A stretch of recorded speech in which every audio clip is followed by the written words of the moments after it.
अस्सलाम वालेकुम प्यारा बारो सिंध ऑनलाइन स्कूल में भलीकार आऊँ या तव्हांजो रियाज़ी उस्ताद बाबर अली बुगियो।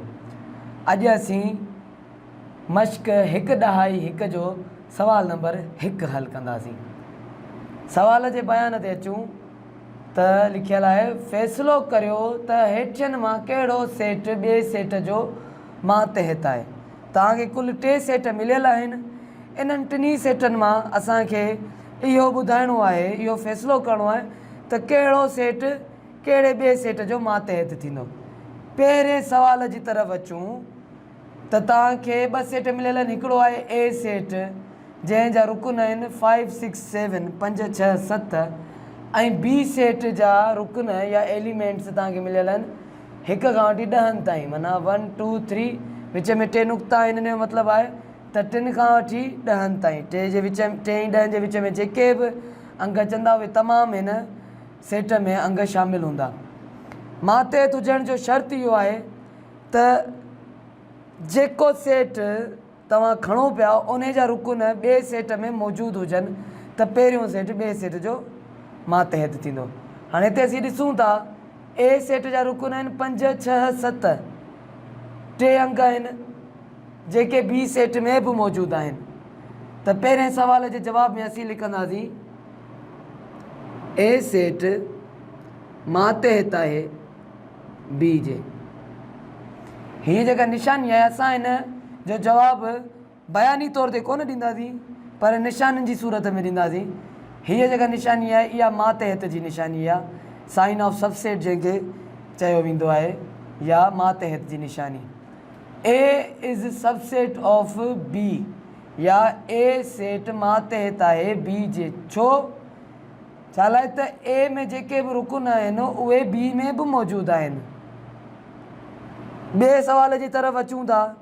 तव्हांखे 2 सेट साॻे तरीक़े सां मिलियल आहिनि सी ऐं डी। सी सेट में तव्हांखे हिकिड़ो ई रुकन मिलियल आहे 2 ऐं डी सेट में तव्हांखे 3 रुकन मिलियल आहिनि 2 3 ऐं 5। तव्हां ॾिसी सघो था त सी सेट जो रुकन डी सेट में बि मौजूदु आहे। त हिते बि असां साॻे तरीक़े सां जवाबु ॾींदासीं C is subset of D. C set D set जो मातहत आहे या C is subset of D. टे सवाल जी तरफ़ अचूं त हिते तव्हांखे 2 सेट मिलियल आहिनि। पहिरियों सेट आहे टी सेट, अंग्रेज़ी अखर टी। उन जा रुकन या एलिमेंट्स जेके आहिनि उहे 1 खां वठी 8 ताईं आहिनि, माना 1 2 3 4 5 6 7 8। ऐं एस सेट जेको मिलियल आहे असांखे उन जा रुकन आहिनि 2 4 6 2 4 ऐं 6। हाणे पहिरियनि ॿिन्ही सवालनि में पहिरियों सेट जा जेके रुकन हुआ उहे ॿिए सेट में मौजूदु हुआ, पर 3 सवाल में ॿिए सेट जा रुकन पहिरें सेट में मौजूदु आहिनि। मतिलबु पहिरें सेट जा रुकन घणा आहिनि, ॿिए सेट जा रुकन घटि आहिनि। त हिते पाण इहो चवंदासीं S is subset of T. S set T set जो मातहत आहे। इहो ज़रूरी कोन्हे त जेको पहिरीं सेट लिखियलु आहे उहो ई मातहत हूंदो ॿिए जे। ॿियो सेट पहिरें सेट जो मातहत थी सघे थो। मातहत हुजण जो शर्त इहो आहे त तव्हां रुकननि खे ॾिसंदव। जंहिं सेट में रुकन घटि आहिनि उहो लाज़मी तौर ते घणनि रुकन वारे सेट जो मातहत थींदो, पोइ चाहे उहो सेट पहिरियों हुजे या ॿियों हुजे। तव्हांखे इहा शइ ॾिसणी आहे। इन जी अलामत इहा ई आहे त तव्हांखे रुकननि खे ॾिसणो आहे। इहो अॼु जो लेक्चर।